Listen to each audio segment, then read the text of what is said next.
नमस्कार दोस्तों, क्राइम गाथा चैनल में आपका स्वागत है।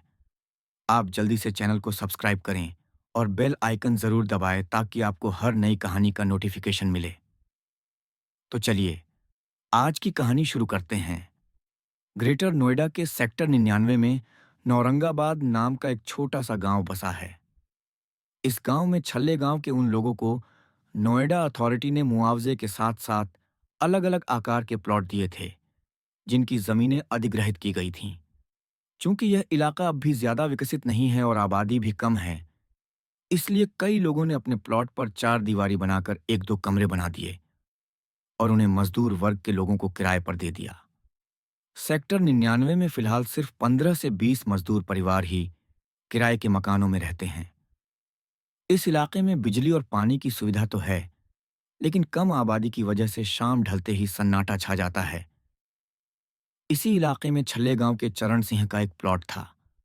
उन्होंने अपने प्लॉट की घेराबंदी करवाकर उसमें एक कमरा, शौचालय, स्नानघर और रसोई बनाई थी, जिसे किराए पर दे रखा था।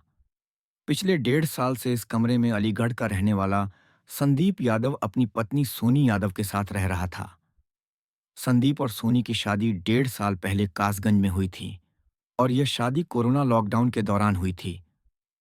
शादी से पहले संदीप सेक्टर 99 में ही हिंडन बैराज के पास अपने एक दोस्त के साथ किराए के कमरे में रहता था, लेकिन शादी के बाद गृहस्थी बसाने के लिए उसने चरण सिंह का यह मकान किराए पर लिया।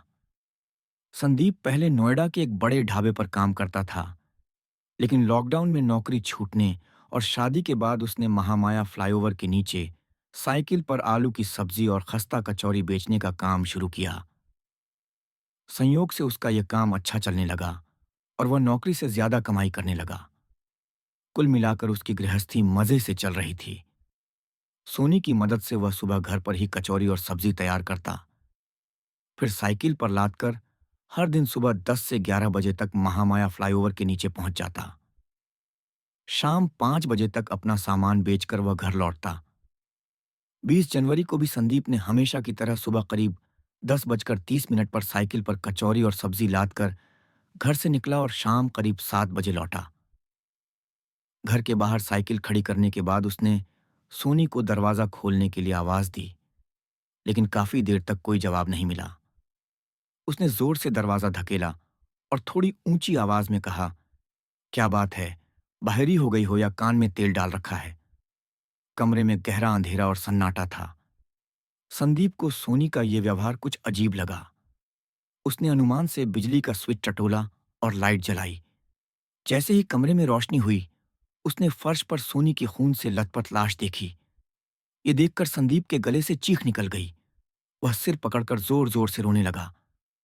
कॉलोनी के मकान एक दूसरे से काफी दूर थे, लेकिन शाम के सन्नाटे में संदीप की चीखें इतनी तेज थीं कि कुछ ही देर में वहां कई मजदूर परिवार इकट्ठा हो गए। उस समय ज्यादातर लोग अपने काम से लौट रहे थे। लोगों ने संदीप को अपनी पत्नी की लाश के पास फूट फूट कर रोते देखा। किसी ने तुरंत ओखला पुलिस चौकी के इंचार्ज राजेंद्र सिंह को इस घटना की सूचना दी। राजेंद्र सिंह अपनी टीम के साथ तुरंत घटनास्थल पर पहुंचे। कॉलोनी वालों ने बताया कि सोनी यादव की हत्या हुई है।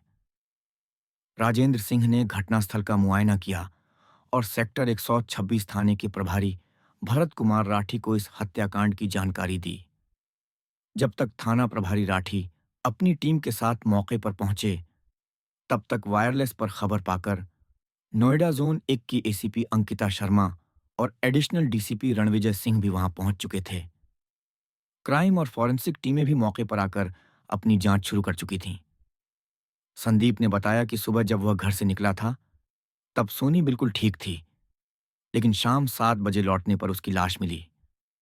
पूछताछ में यह भी पता चला कि घर में कोई लूटपाट नहीं हुई थी, यानी हत्या का मकसद लूट नहीं था।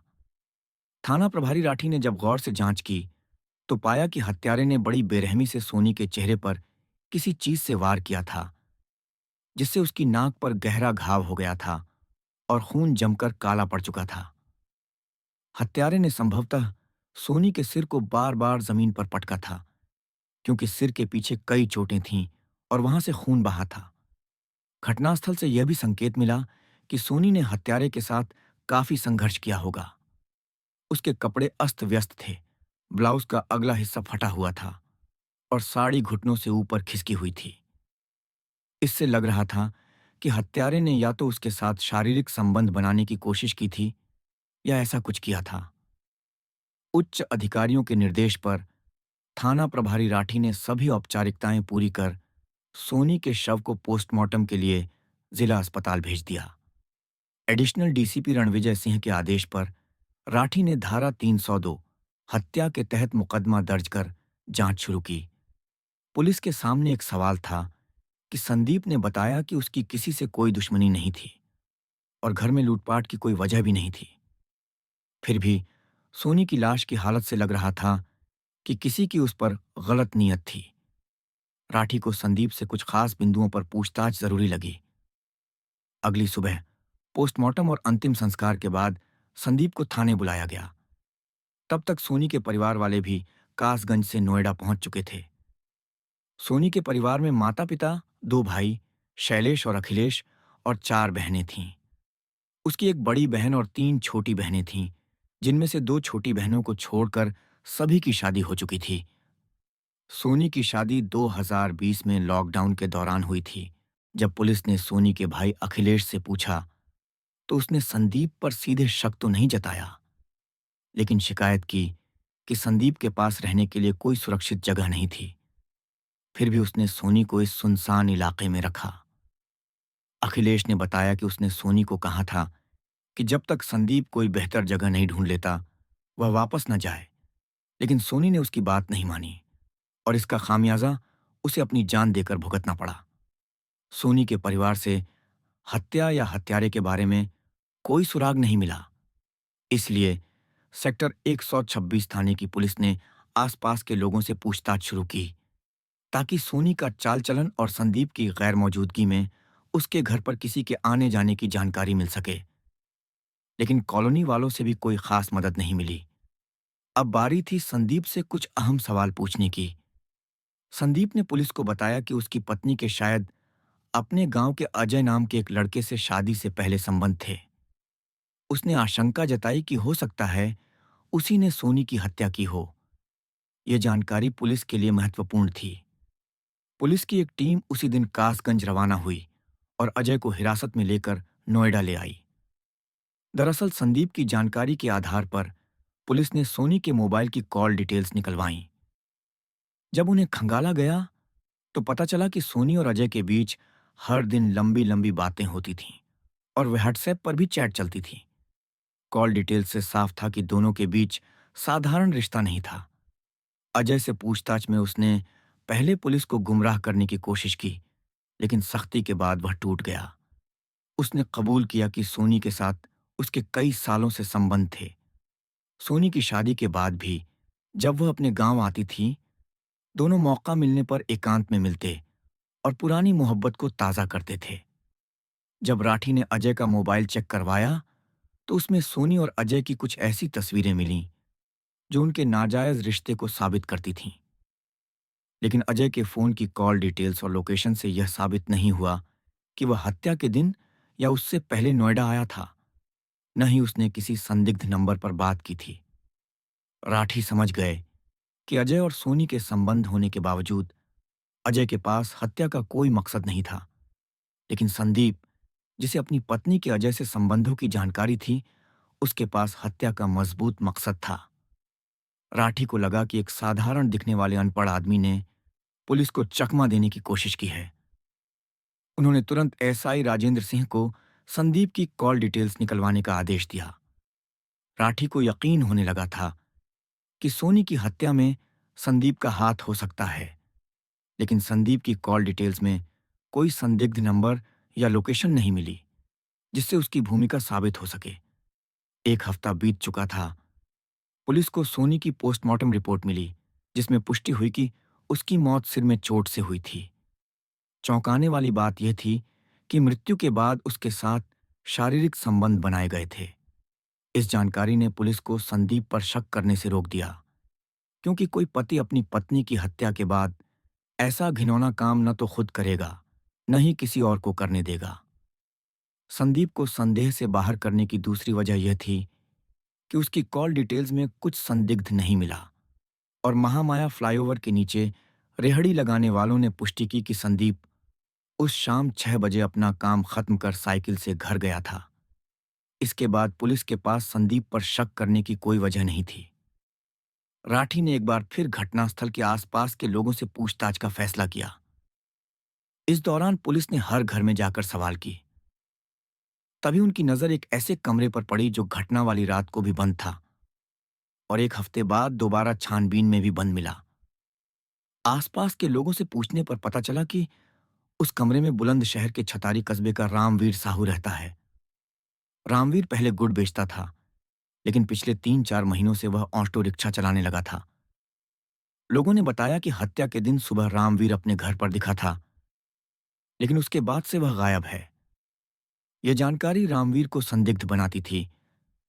जब पुलिस ने संदीप से रामवीर के बारे में पूछा, तो उसने कहा कि कॉलोनी में रहने की वजह से वह रामवीर को जानता तो है, लेकिन ज्यादा जानकारी नहीं है। संदीप ने बताया कि कभी-कभी रामवीर महामाया मेट्रो स्टेशन के नीचे, जहां वह कचौरी बेचता है, सवारी लेने के लिए आता था और इस वजह से उनकी बातचीत हो जाती थी। संदीप और कॉलोनी वालों से मिली सबसे अहम जानकारी यह थी कि रामवीर अक्सर शराब के नशे में रहता था। मजदूर वर्ग के ज्यादातर लोग शराब पीते हैं, लेकिन रामवीर शराब का आदी था। वह दिन हो या रात हमेशा नशे में दिखता था। रामवीर के बारे में और जानकारी जुटाने पर पता चला कि वह अविवाहित था और इस इलाके में आने से पहले अपनी बहन के पास छल्ले गांव में रहता था। राठी ने रामवीर की बहन का पता ढूंढा और छल्ले गांव में उससे पूछताछ की। बहन ने बताया कि 20 जनवरी की रात को रामवीर उसके पास आया था, लेकिन उसने बहुत शराब पी रखी थी। अगली सुबह जब उसने उसे शराब पीकर आने की वजह से डांटा, तो वह दोपहर में गांव जाने की बात कहकर चला गया। रामवीर के खिलाफ शक का दायरा बढ़ता जा रहा था। जब एडिशनल डीसीपी रणविजय सिंह को रामवीर के बारे में सारी जानकारी मिली, तो उन्होंने राठी को उसके मोबाइल की कॉल डिटेल्स निकलवाने और फोन को ट्रेस करने का आदेश दिया। एसआई राजेंद्र सिंह की अगुवाई में पुलिस की एक टीम रामवीर के पीछे लग गई। जब पुलिस बुलंदशहर के छतारी गांव पहुंची, तो पता चला कि रामवीर 21 जनवरी को अपने गांव आया था, लेकिन वहां कोई नहीं था। उसका एक भाई दिल्ली के शाहदरा में रहता है और उसकी बेटी की शादी 10 फरवरी को थी, जिसमें शामिल होने के लिए रामवीर के माता-पिता और परिवार के बाकी लोग दिल्ली गए थे। पुलिस ने रामवीर के भाई अजय वीर के घर का पता लेकर वहां जांच की। पता चला कि 20 जनवरी को रामवीर वहां गया था, लेकिन परिवार को उसका शराब पीना पसंद नहीं था। उसने खूब शराब पी रखी थी, इसलिए परिवार ने उसे यह कहकर भगा दिया कि उनके यहाँ शराबियों की कोई जगह नहीं है। वहां से पुलिस को पता चला कि रामवीर की एक मौसी इंद्रवर्म के घड़ोली में रहती हैं, जिनसे उसकी अच्छी बनती है। पुलिस जब घड़ोली में रामवीर की मौसी इंद्रवर्म के पास पहुंची, तो उसने बताया कि रामवीर उनके यहाँ आया था, लेकिन वह बहुत शराब पिए हुए और डरा सहमा था। जब मौसी ने पूछा, तो उसने नशे में बताया कि उसने एक बड़ा गुनाह कर दिया है और एक औरत को मार डाला है। यह सुनकर मौसी डर गई और उसने रामवीर से कहा कि वह तुरंत वहां से चला जाए, क्योंकि वह किसी मुसीबत में नहीं पड़ना चाहती। रामवीर तक पहुंचने का यह आखिरी रास्ता था, लेकिन इसके बाद उसका कोई सुराग नहीं मिला। एसीपी अंकिता शर्मा ने क्राइम ब्रांच की साइबर टीम को जांच में शामिल किया और रामवीर के मोबाइल को ट्रैक करने का काम सौंपा। ट्रैकिंग के दौरान पता चला कि रामवीर लगातार संदीप के साथ फोन पर बात कर रहा था।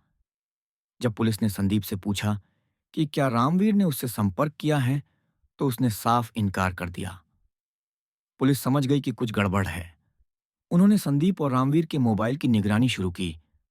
7 फरवरी 2022 को दोपहर में मोबाइल ट्रैकिंग से पता चला कि दोनों महामाया फ्लाईओवर के नीचे मिलने वाले हैं।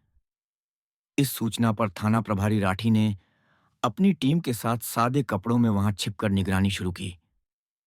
दोपहर करीब 3 बजे रामवीर सिर पर साफा बांधकर पहचान छिपाने की कोशिश में संदीप से मिलने पहुंचा। पुलिस ने दोनों को हिरासत में ले लिया। थाने में पूछताछ के दौरान सोनी की हत्या का राज खुल गया। संदीप ने कबूल किया कि उसने ही अपनी पत्नी की हत्या रामवीर को पैसे देकर करवाई थी। संदीप ने बताया कि जब उसकी शादी सोनी से हुई थी, तब उनकी जिंदगी खुशहाल थी और वह सोनी से बहुत प्यार करता था। लेकिन एक दिन जब सोनी बाथरूम में नहा रही थी, संदीप ने उसका मोबाइल चेक किया और पता चला कि सोनी उसे धोखा दे रही थी। उसका अपने गांव के अजय से शादी से पहले से ही अफेयर था। संदीप ने यह बात सोनी पर जाहिर नहीं की, लेकिन वह उससे छुटकारा पाने की सोचने लगा। सोनी से छुटकारा पाने की दूसरी वजह यह थी कि कासगंज में ससुराल आने जाने के दौरान संदीप को सोनी की सबसे छोटी बहन रानी पसंद आ गई थी, जो उसकी नज़र में सबसे खूबसूरत थी। तीसरी वजह यह थी कि 1.5 साल बाद भी सोनी के मां बनने की कोई संभावना नहीं दिखी। डॉक्टरों ने बताया कि सोनी के मां बनने की संभावना बहुत कम है। इन 3 वजहों से संदीप ने सोनी को रास्ते से हटाने और रानी से शादी करने का फैसला किया। संदीप ने सोचा कि अगर सोनी की हत्या सही योजना से करवा दी जाए, तो रानी से शादी का रास्ता साफ हो सकता है। वह इस योजना पर विचार कर ही रहा था कि 19 जनवरी को उसका कॉलोनी का दोस्त रामवीर साहू, जो हमेशा शराब पीकर उसके पास कचौरी खाने आता था, उसके पास आया। उस दिन रामवीर ने अपनी आर्थिक तंगी का रोना रोते हुए कहा, पैसा जिंदगी में बहुत बड़ी चीज है। इसे कमाने के लिए किसी का खून भी करना पड़े तो कर देना चाहिए। रामवीर की यह बात सुनकर संदीप के दिमाग में आइडिया आया। उसने रामवीर को परखने के लिए कहा, भाई, तू खून कर दे, पैसा कमा ले। रामवीर बोला, ऐसे किसी का खून कैसे कर दूं? कोई काम बताओ, पैसे दो, तभी करूंगा। संदीप ने मौका देखकर पूछा, अगर मैं काम बताऊं तो करेगा? रामवीर ने पूछा, किसका काम करवाना है और पैसे कहां से देगा? संदीप बोला, पैसे मिलेंगे, तू पहले बता, काम करेगा?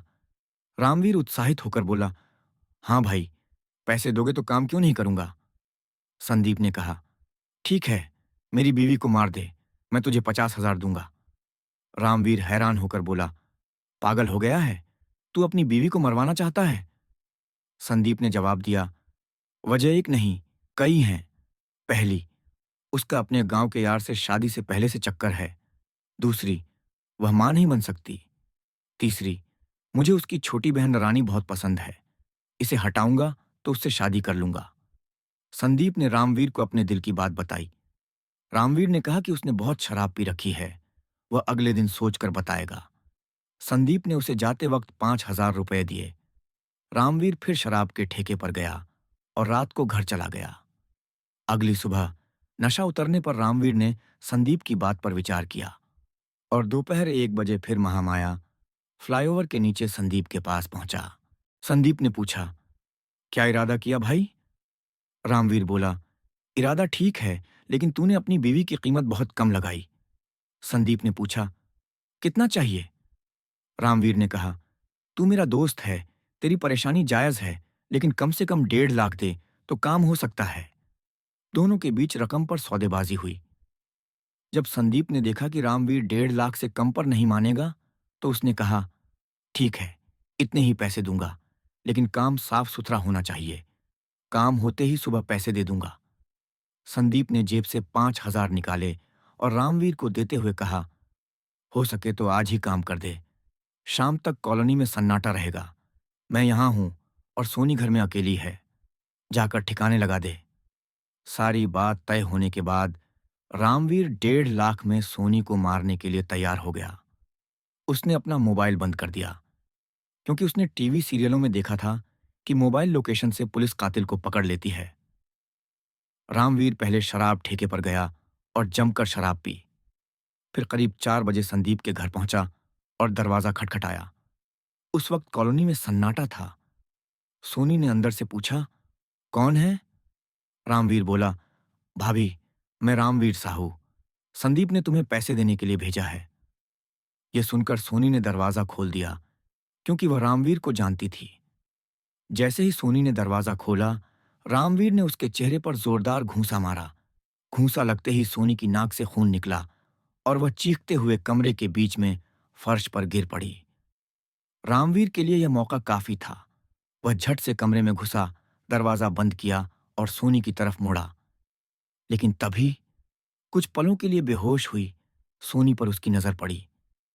शराब के नशे में धुत रामवीर की आंखों में वासना जाग उठी।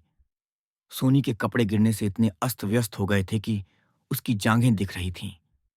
उसकी गोरी देह देखकर रामवीर की वासना भड़क उठी। उसने सोचा कि सोनी को तो मारना ही है, पहले अपनी हवस मिटा ले।